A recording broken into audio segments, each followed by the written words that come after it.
Hello বন্ধুরা, চলে এসেছি আবার একটা রান্নাবান্নার ভিডিও নিয়ে। কেমন আছো তোমরা সবাই? আশা করি সবাই খুব ভালো আছো, সুস্থ আছো। আমিও কিন্তু বেশ ভালো আছি। তো চলে এলাম রান্নাবান্না নিয়ে। তো কী রান্না করছি চলো আজকে তোমাদের সঙ্গে আবার শেয়ার করে দিই। আর পুরো ভিডিওটা কিন্তু দেখো, কেউ কিন্তু স্কিপ করে যেও না, তাহলে কিন্তু অনেকটা মিস হয়ে যাবে, ঠিক আছে? তো চলো ফাইনালি দেখিয়ে দিই তোমাদেরকে। এখানে আমি যে ডিমটা সিদ্ধ করে ছাড়িয়ে পিস পিস করে নিয়েছি, এই যে এখানে যে কুমড়ো আলু মানে কুমড়ো আর হচ্ছে কাঁকরোল ভাজা হবে। এখানে যে ডাঁটা শাক ভাজা হবে, কেটে ধুয়ে একদম পরিষ্কার করে নিয়েছি। আর এখানে যে আলু আর টমেটো কুচিয়ে নিয়েছি, যেটা ডিমের সঙ্গে পাতায় দেওয়া হবে, ঠিক আছে? তো ডিম পাতুরি হবে, কুমড়ো কাঁকরোল ভাজা হবে, আর এখানে হচ্ছে ডাঁটা শাক ভাজা হবে। তো চলো ভিডিওটাকে স্কিপ করে যেও না কিন্তু। এদিকে আমার তেল গরম হয়ে গেছে। এই যে কাঁকরোলটা আর কুমড়োটা আগে ভেজে নেবো আমি।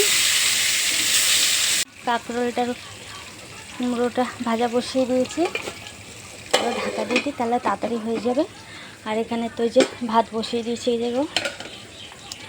তো চলো ভিডিওটা কিন্তু পুরো দেখো, আবারও বলছি তোমাদের, নাহলে কিন্তু একটা জিনিস মিস হয়ে যাবে, ঠিক আছে? তো চলো ভাজাটা হয়ে যাক। আমার এই যে ভাজা কমপ্লিট। এই দেখো কাঁকরোল কুমড়ো ভাজা কিন্তু আমার একদম হয়ে গেছে। আর গরম ভাতে এরকম একটু ভাজা পুরো খেতে তো খুব ভাল লাগে। এবারে এই যে শাক ভাজাটা বসাবো, রসুন আর কাঁচা লঙ্কা।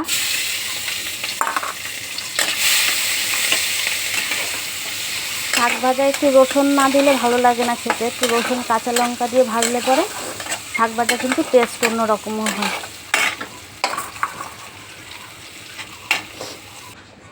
তো রসুন ভেজে যে শাকটা আমি বসিয়ে দিয়েছি, তো ডাঁটা শাক। তো চলো এটা আমি এবার একটু ঢাকা দিয়ে দিই, শাকটা সিদ্ধ হয়ে যাক। আর এদিকে আমার ভাজাটাতে যে কমপ্লিট, ভাজাটাও ঢাকা দিয়ে দিলাম। আর ডিম পাতুরির জন্য যে কলা পাতা নিয়ে এসেছি। তো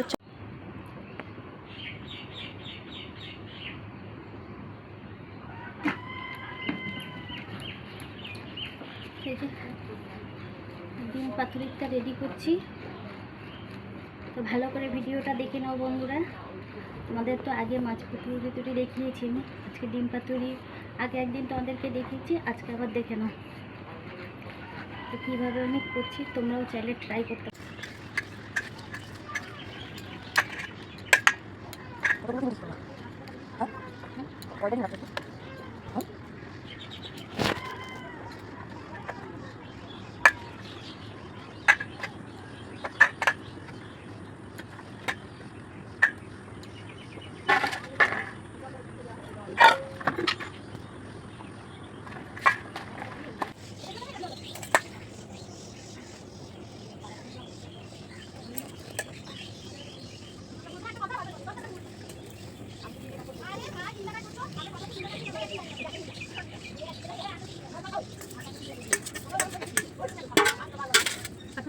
রেডি আমার ডিম পাতুরি।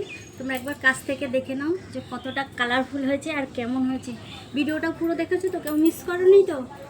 পুরো ভিডিওটা দেখে অবশ্যই কমেন্ট করে জানিও যে কেমন লাগলো, ঠিক আছে? তো চলো আজকের ভিডিওটা এই দিকটা।